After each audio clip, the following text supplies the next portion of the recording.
यज्ञदान तपः कर्म स्वाध्याय निरतो भवेत् एष एव हि श्रुत्युक्तः सत्यधर्मः सनातनः सत्यधर्मः सनातनः एष आदेशः एष उपदेशः एतद अनुशासनम। सबको नमस्कार। आज हम श्रीमद् भगवत गीता अध्याय 15 पुरुषोत्तम योग श्लोक क्रमांक 12 और 14 का अध्ययन करेंगे, जिसमें भगवान श्री कृष्ण और संत ज्ञानेश्वर ने सूर्य तत्व और अग्नि तत्व के संदर्भ में वर्णन किया है।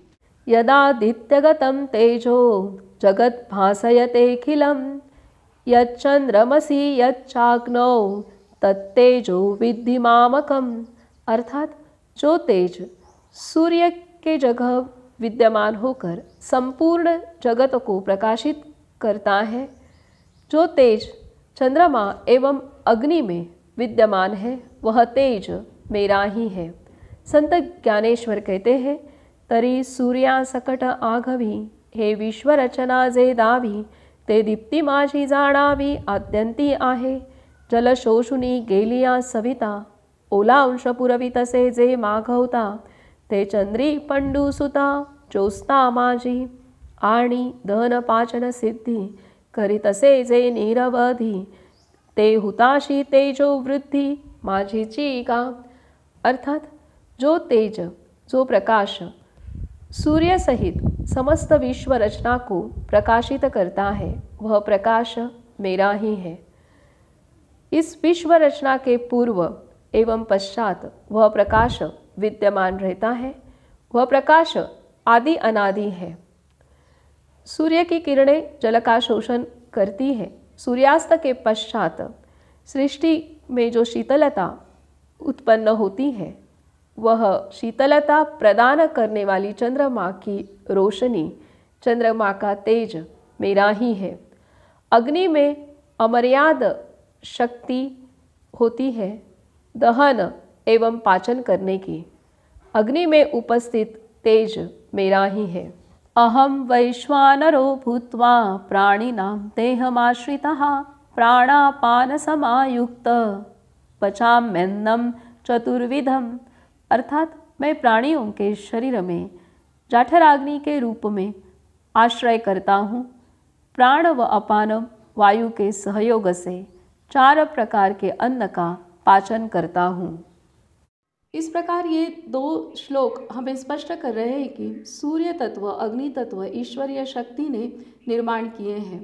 सूर्य की रोशनी शक्ति से ही प्रत्येक जीव अपना कार्य करता है। सृष्टि का हर एक कार्य सूर्य की रोशनी पर आधारित होता है और सूर्यास्त के बाद चंद्रमा की रोशनी के आधार से सृष्टि का कार्य होता है और चंद्रमा की रोशनी भी सूर्य से ही उपलब्ध होती है। तो इस सूर्य की रोशनी संतुलित होती है, तब सृष्टि चक्र सुनियंत्रित चलते रहता है। सूर्य, हम अनुभव करते हैं कि सूर्य बरसात के वक्त अगर कुछ दिनों तक हमें उपलब्ध नहीं होगा तो हमारा मन और शरीर भी उदासी और शक्तिहीनता अनुभव करता है और कब सूरज निकले ऐसे हम राह देखते रहते हैं।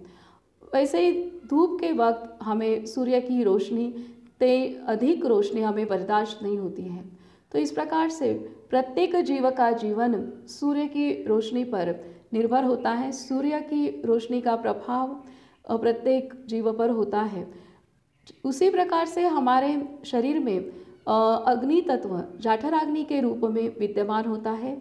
यह जाठराग्नि अन्न पचन करने का मुख्य काम करता है और जिस पर हमारा जीवन आधारित होता है। जाठराग्नि संतुलित होता है तो हम स्वास्थ्य अनुभव करते हैं। जाठराग्नि की शक्ति कम अथवा ज़्यादा होती है तो हम व्याधिग्रस्त होते हैं और जाठराग्नि शांत होता है अर्थात ठंडा होता है तो हमारी मृत्यु होती है। तो इस प्रकार से हमारे जीवन का आधार और स्वास्थ्य का आधार हमारे जाठराग्नि अर्थात पचन करने की शक्ति है, अग्नि तत्व है।